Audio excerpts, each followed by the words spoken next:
Aloha and good morning, family. I'm still here in beautiful Jocotepec, Mexico. I am attending a structural integration certification 5-week course, learning body work and all kinds of amazing things. And it's been a really amazing experience so far. And one of the books that I have been mentioning lately that I've been reading is The Four Agreements by Don Miguel Ruiz.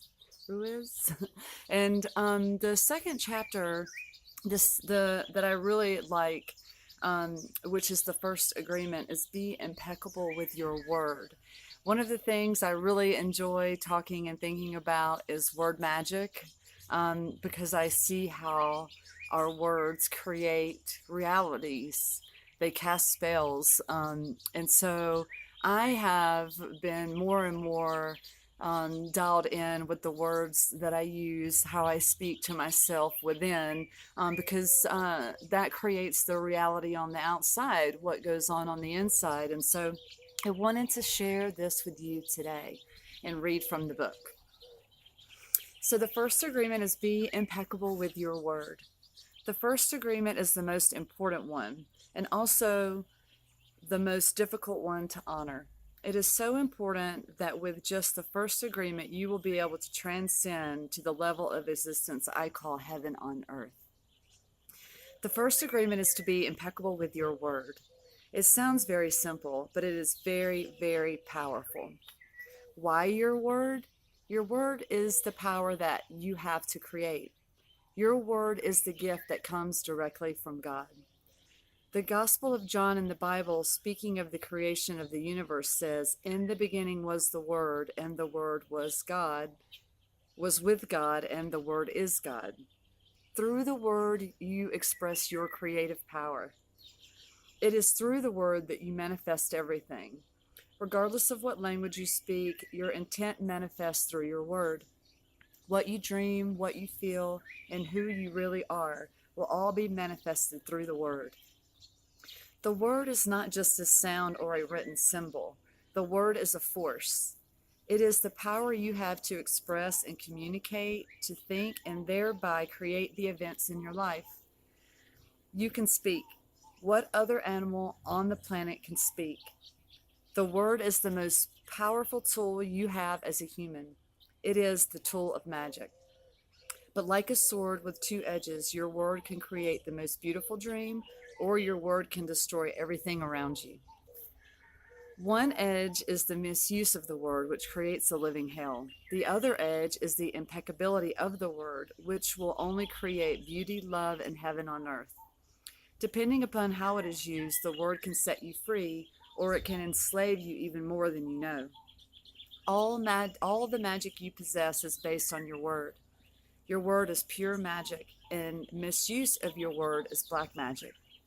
The word is so powerful that one word can change a life or destroy the lives of millions of people. Some years ago, one man in Germany, by the use of the word, manipulated a whole country of the most intelligent people. He led them into a world war with just the power of his word. He convinced others to commit the most atrocious acts of violence. He activated people's fears with the word, and like a big explosion, there was killing and war all over the world. All over the world, humans destroyed other humans because they were afraid of each other. Hitler's word, based on fear-generated beliefs and agreements, will be remembered for centuries. The human mind is like a fertile ground where seeds are continually being planted. The seeds are opinions, ideas, and concepts. The word is like a seed, and the human mind is so fertile, but only for those kind. The only problem is that too often it is the fertile for the seeds of fear. Every mind is fertile, but only for those kinds of seeds it is prepared for. What is important is to see what kind of seeds our mind is fertile for and to prepare it to receive the seeds of love. Take the example of Hitler. He sent out all those seeds of fear, and they grew very strong and beautifully achieved massive destruction.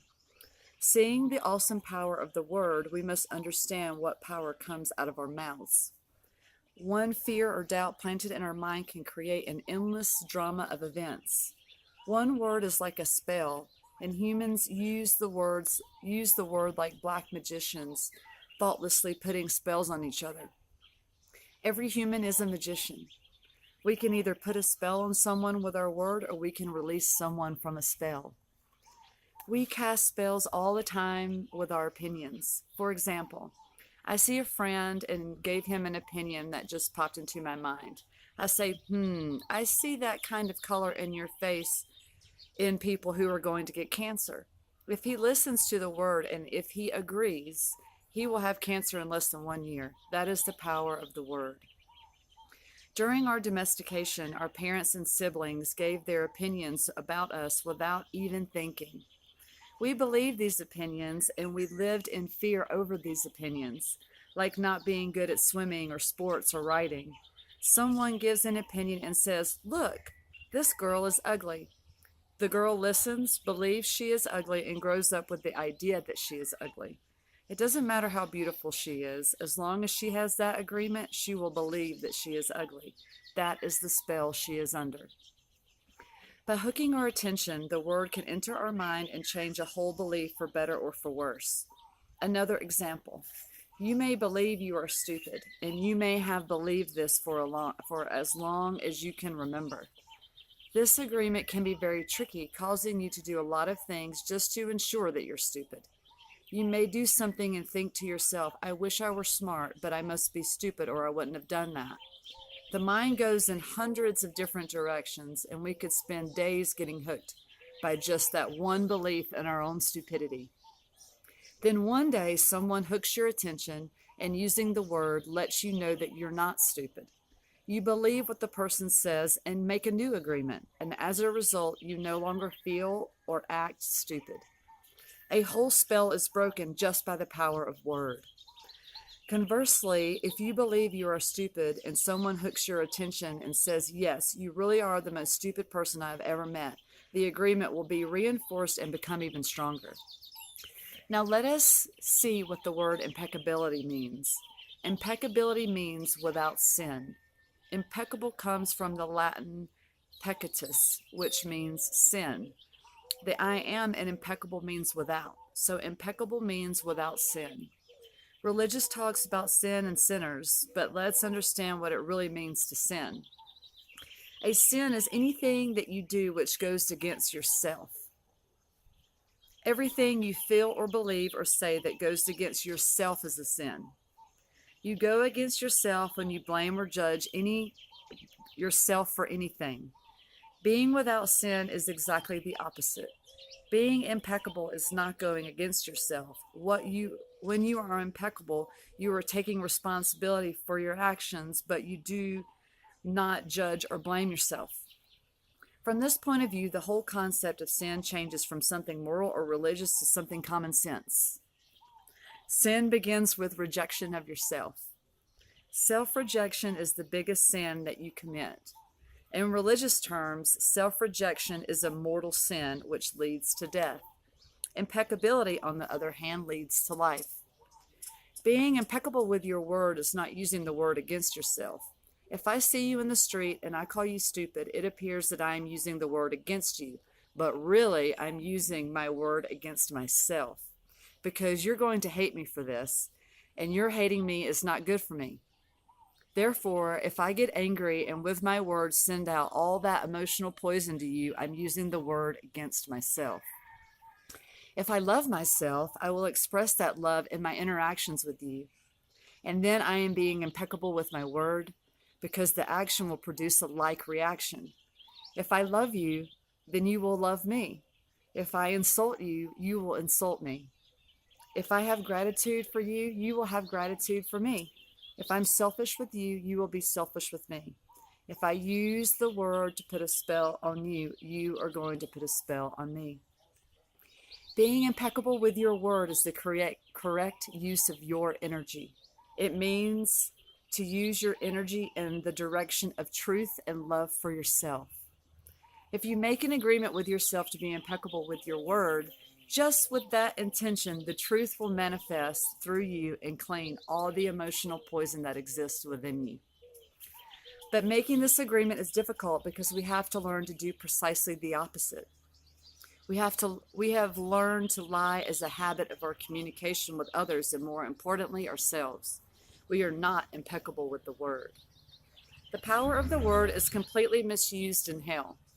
We use the word to curse, to blame, to find guilt, to destroy, but of course also use it in the right way, but not too often.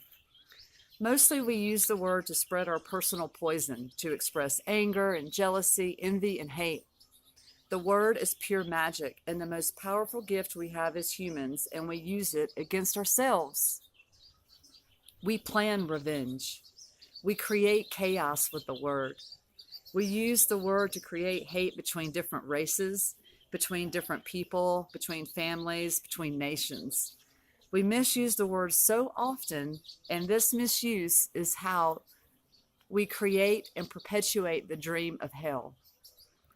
Misuse of the word is how we pull each other down and keep each other in a state of fear and doubt. Because the word is the magic that humans possess, and misuse of the word is black magic. We are using black magic all the time without knowing that our word is magic at all.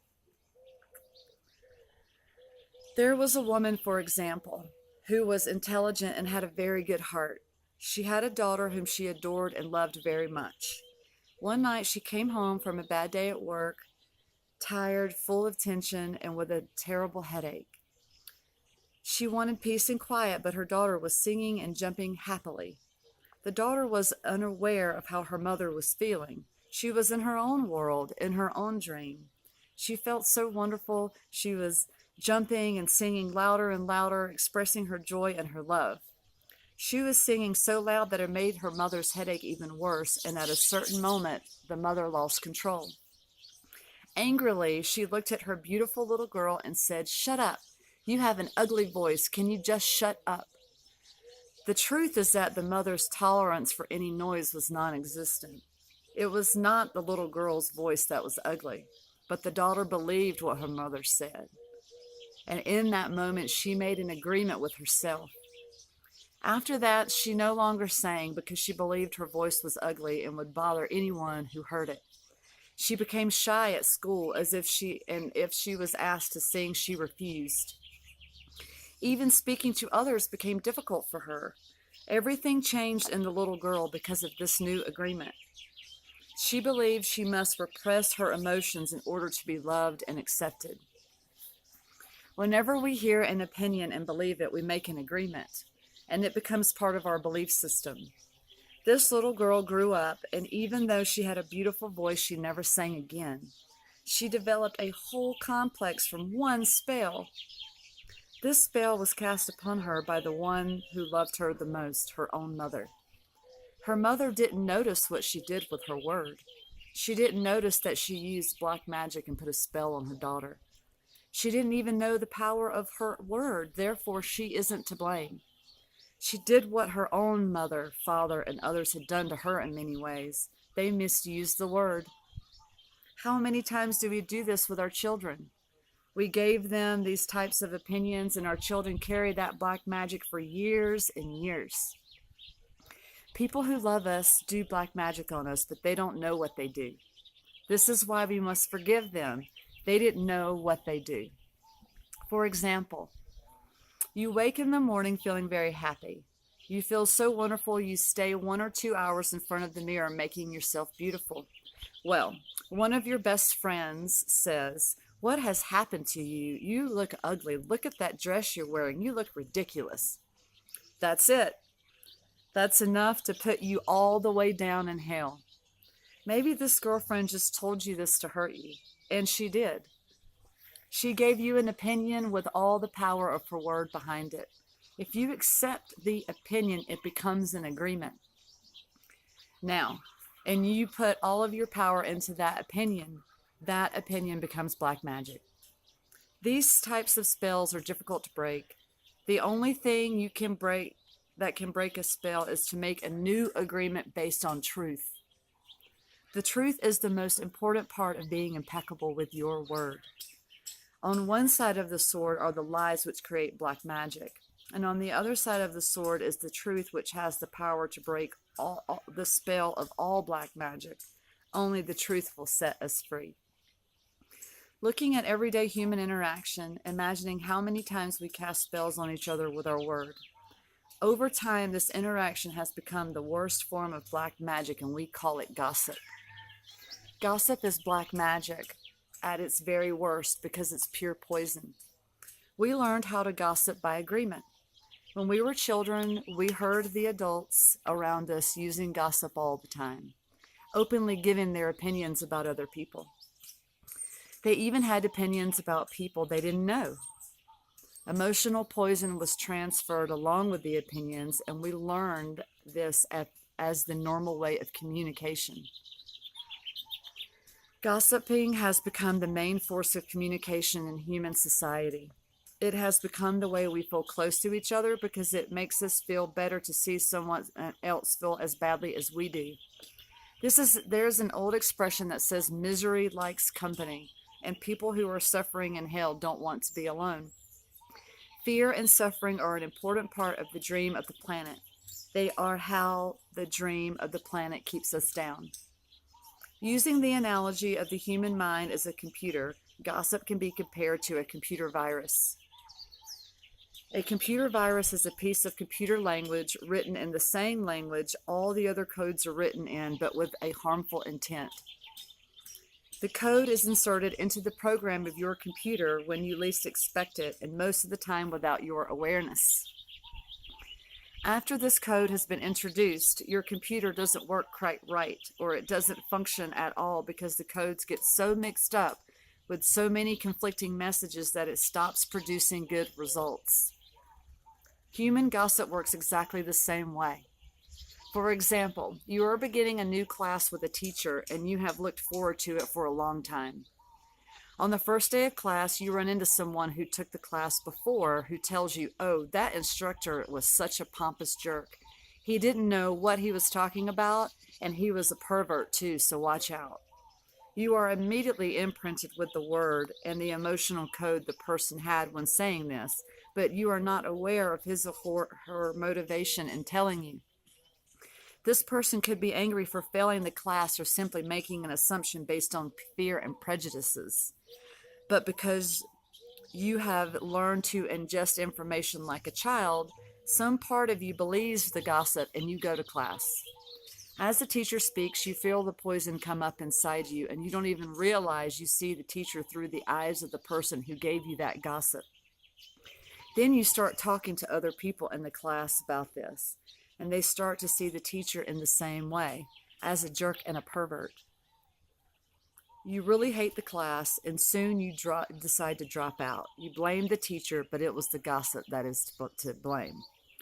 All of this mess can be caused by one little computer virus. One little piece of information can break down communication between people, causing every person it touches to become infected and contagious to others. Imagine that every single time others gossip to you, they insert a computer virus into your mind, causing you to think a little less clearly every time. Then imagine that in an effort to clean up your own confusion and get some relief from the poison, you gossip and spread these viruses to someone else.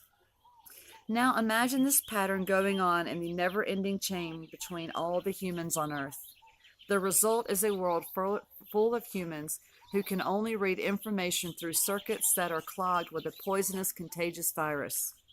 Once again, the poisonous virus is what the Toltecs called mitote, the chaos of 1,000 different voices all trying to talk at once in the mind. Even worse are the black magicians or computer hackers who intentionally spread the virus. Think back to a time when you or someone you know was angry with someone else and desired revenge.